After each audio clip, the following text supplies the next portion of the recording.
Hello, hi everyone. So far, how are you all? Can you follow for chapter 8?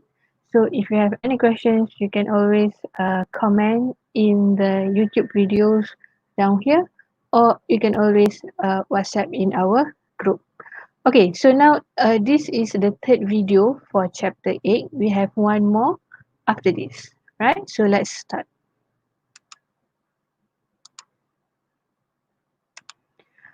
All right. So the next topic that we are going to look is the on the overview of system development.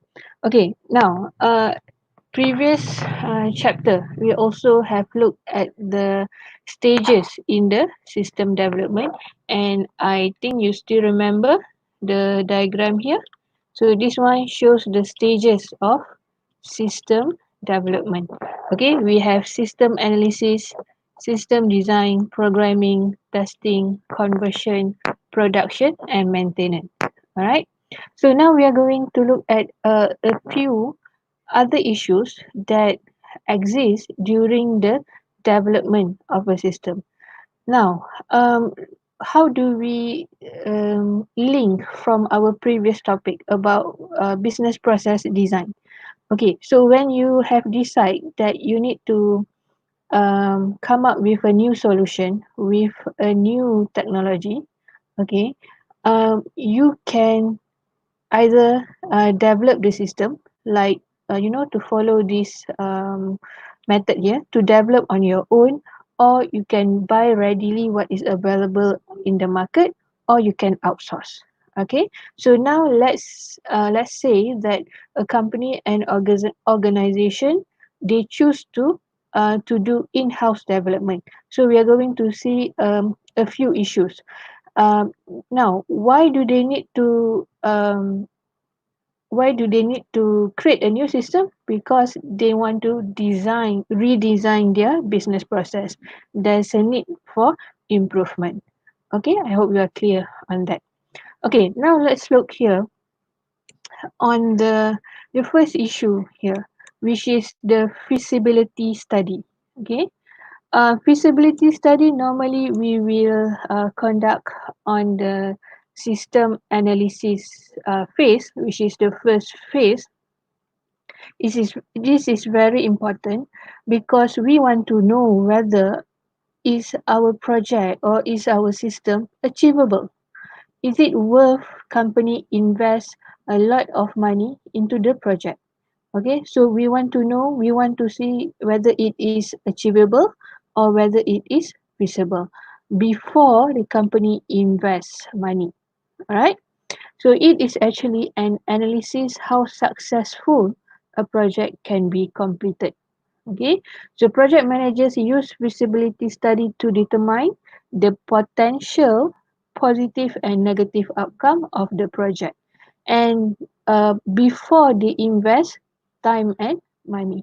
So they need to identify whether the project that they are about to invest, is it the right project, or is it another project, or it is actually not achievable.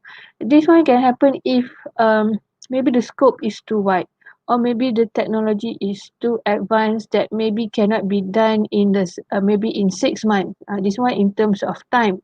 Okay, or maybe uh, a lot of money is needed in order to have a very advanced system. So it depends on the organization how feasible is the new project is to them. Okay, so that's the issue of feasibility, or is it achievable? Okay, another issue is the information requirement, right? So this one is during sorry. Okay, this one is during the our system design. Okay, um, our system design where we need to design our system based on the client requirement. What do they need? Okay, but you need to remember here. Okay, no system can answer all needs. So normally in organization we have the engineers, we have the managers, we have CEO, we have even accountant. we have IT staff. So there will be no system that can answer all the needs, right? So how? Okay, um, there will be maybe a manager or maybe a system analyst that will decide who gets what. Okay, who maybe on the first implementation of the system, who will you know making useful from the system or benefit from the system. So other people may need to wait for a while or just use whatever. So this one they need to prioritize. Okay, because it's very difficult to address all the needs at one single time. Okay, so a detailed statement of the information needs that a system must satisfy. So this is the requirement. So we identify who needs what, when, where, and how the information is needed. Okay, so this is another issue when we are trying to gather the requirement. Okay, and then the role of end user. Who is the end user here?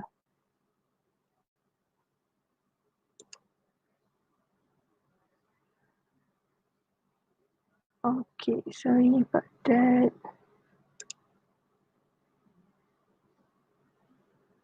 Oops, my screen is missing.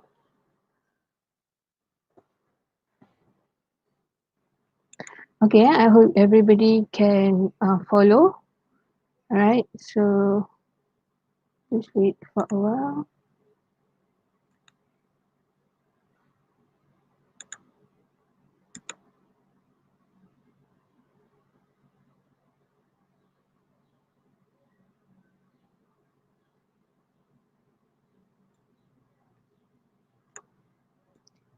Okay,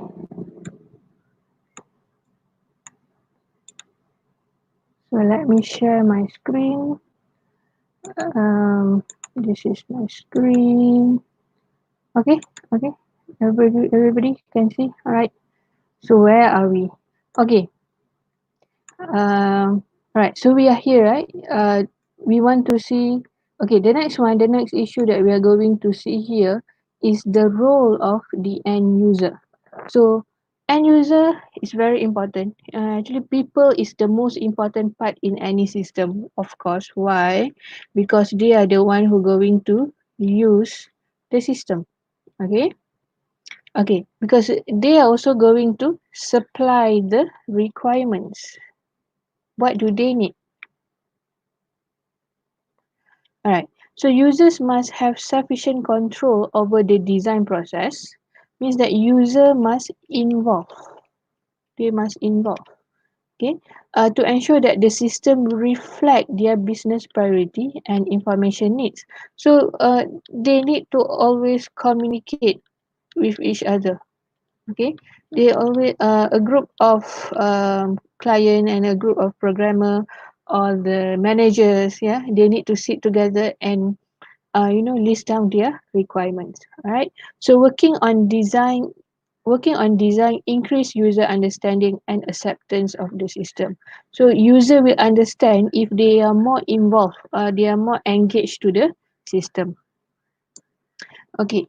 Because why? Insufficient user involvement can lead to system failure.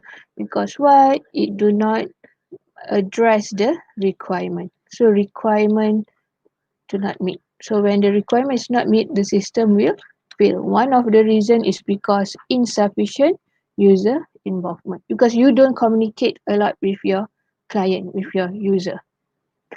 Okay. And then another issues here is during the conversion. I put here is closer to the end, meaning that okay, now you are ready to launch your system. Okay, you're ready to let the user use the system after you have done the testing, after you have done the programming and so on. Okay, so there are four strategies here how you can change from old system to the new system. We have parallel, direct cutover, pilot, and phase. Okay, so all right. Okay, the first strategy here, if you see, the first strategy is parallel strategy. Okay, um, the second line, if you see the second line, there's a part where old system, which is the blue color, and new system, the old system here and the new system here is overlapping. Means that at this point, these systems are parallel. Means that, okay, there are two system is operated. Two system, two operating. Okay, two operating system. Okay, means that two systems that are operate. It might be expensive, but you can choose this parallel strategy if you have no confidence with the new system. Okay, alright, this is parallel. Now let's look at direct cut over strategy. What is direct cut over? Okay, this one. This one is direct cut over. Okay, if you see direct cut over, there a very sharp point where you totally discard the old system and then right away start the new system. So for direct cut over, okay, I put here DO. Oh, I should put DC, but never mind. Direct cut over, totally confident with new system. You already 100% confident with the new system, okay, and you don't want that old system anymore. So that is mean direct cut over. Okay, the old system is no longer working. So if this happens in your organization, you might want to choose this strategy, direct cut over. Okay, and then we look at another strategy, which is pilot strategy. Um, okay, where's my pilot? Okay, if you see pilot strategy here, there are new system. Okay, there are new system and also old system, but there's new system implemented as a testing. Okay, maybe this one is in one area, maybe in human resource, for example. This one maybe in accounting. So we implement the new system as a testing. One, it is stable, then we can replace the whole system in all the department. Okay, so P here is for pilot, so only for testing. And then another strategy that maybe you can use is the phase approach. Okay, PH here stands for phase approach, not something else. So phase conversion, if you see here, um, okay, we have a staggered pattern here, means that we slowly introduce the new system. Here, old system is still being used. So here maybe the first stage, and then the second stage, third stage, and overall the new system is being used. So now that is the phase conversion. What we do is that we install slowly to the new system to a specific area. Okay, so this is the third part of this video about some issues in the system development. Okay, thank you. I'll see you all in our final video after this.